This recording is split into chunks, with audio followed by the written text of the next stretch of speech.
Hello, I'm Andrew Vickers from Memorial Sloan Kettering Cancer Center, and I'm going to be talking about Gleason pattern 4 quantification.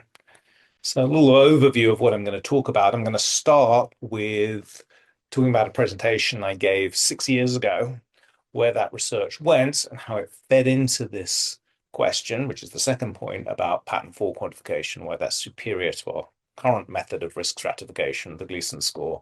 And then I'm going to tell you a little bit about our research on this, which we call the ProQuant collaboration. So let's start on the where are we now? In 2019, I gave a presentation on MRI, and I came to this conclusion, which is that MRI likely overcalls high-grade cancer due to this rule we have of using the highest grade to determine grade. And this led to a sort of very balanced and thoughtful discussion at AdmeTech and other venues. What's happened in the meantime?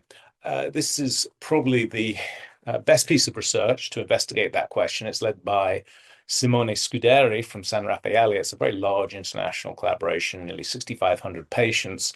And these are patients who got targeted biopsy and a systematic biopsy and then had a radical prostatectomy.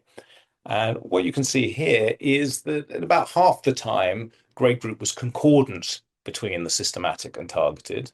And out of the discordant biopsies, about half the time systematic, grade group was higher than targeted, and half the time it was the other way around. So what about risk?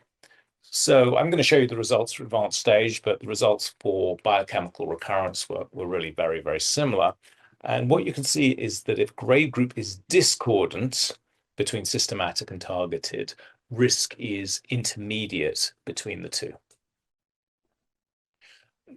For example, if grade group is 3 on both systematic and targeted biopsy, the risk of advanced stage is 23%. If it's grade group 2, concordantly in both types of biopsy, the risk is only 9%.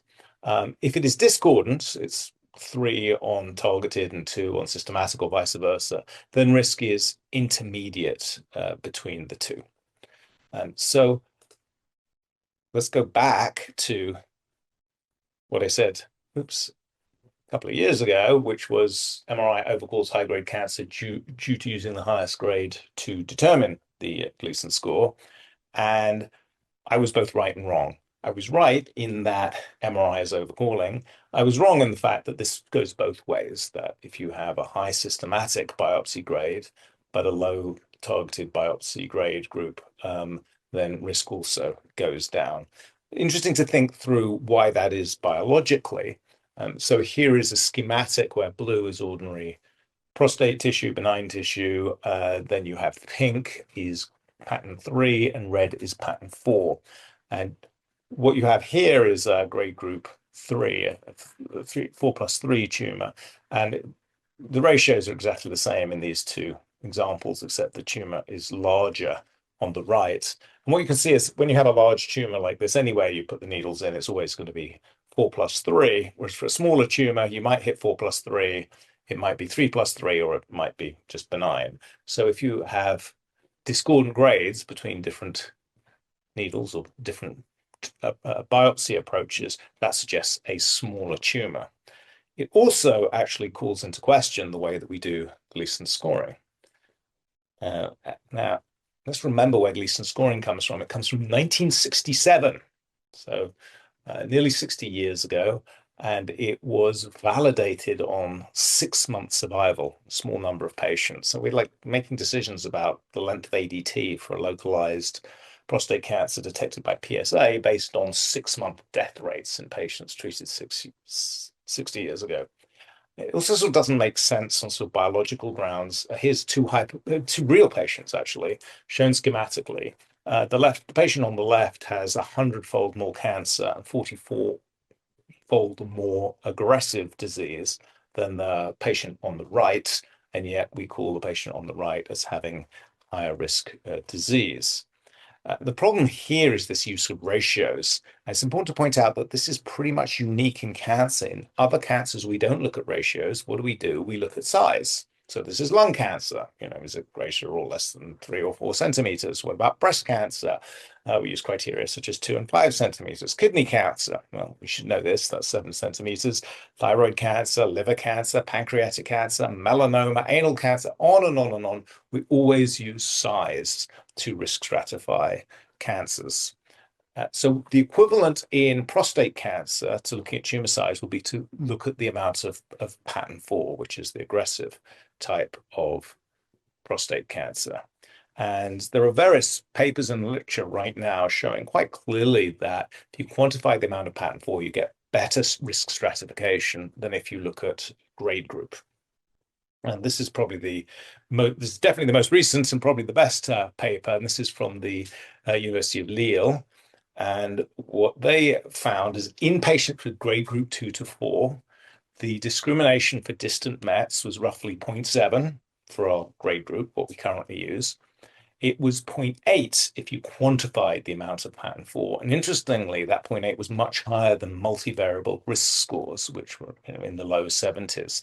So in other words, just knowing the amount of pattern 4 was better than knowing grade group and age and stage and number of cores and PSA and so on and so forth. And then they also did this rather interesting analysis. The whole idea of Gleason score is you don't just look at pattern 4, you also look at pattern 3 and look at the ratio between the two. But it turns out that once you know the amount of pattern 4, pattern 3 is completely not predictive. We don't really need to know how much pattern 3 you have. So if, as seems very likely, measuring the amount of pattern 4 gives you better risk stratification, why don't we have at it, start doing it right now? Well, this is, look at this set of patients that we have from University of Chicago, University of California, San Francisco, excellent institutions, great pathologists, very similar patients. And there's a fourfold difference in the amount of pattern 4 between recorded by the pathologists in those two different institutions.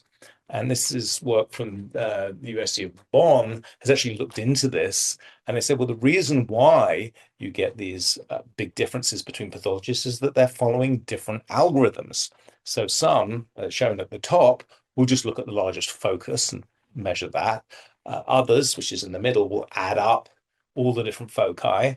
And other centers, and this actually includes MSK, will look not only at add up all the foci, but we'll look at the interfocal stroma, the area of benign tissue between the foci, and add that in, but only if it meets certain criteria, and those criteria vary between different centers.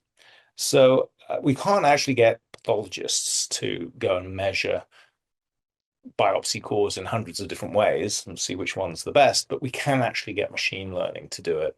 And we've had early proof of principle that we can get a machine to identify areas of pattern 3 and 4 and benign, and then measure the size of foci in the interfocal stroma.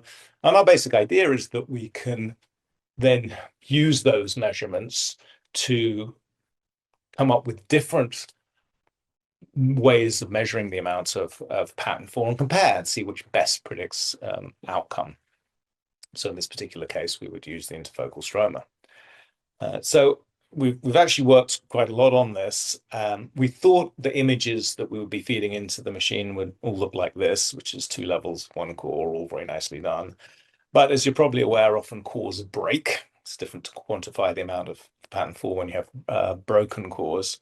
And then you often get things like this, where this is actually 2 levels of 2 cores, and they've been linked in odd ways by the software. So it's actually a lot of image and data curation to do this work.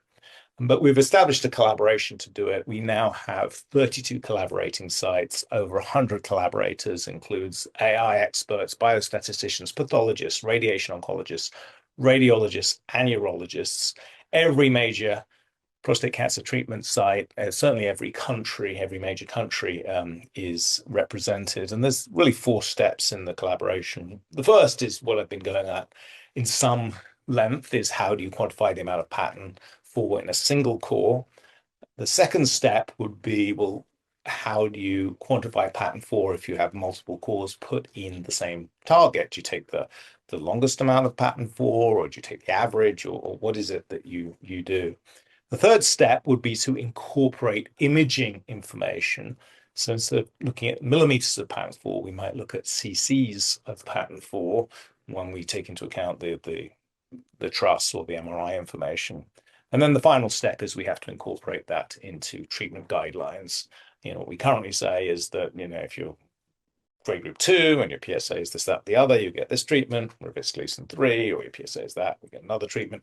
All of that will have to be converted, taking into account millimeters or cc's of pattern 4. Thank you very much.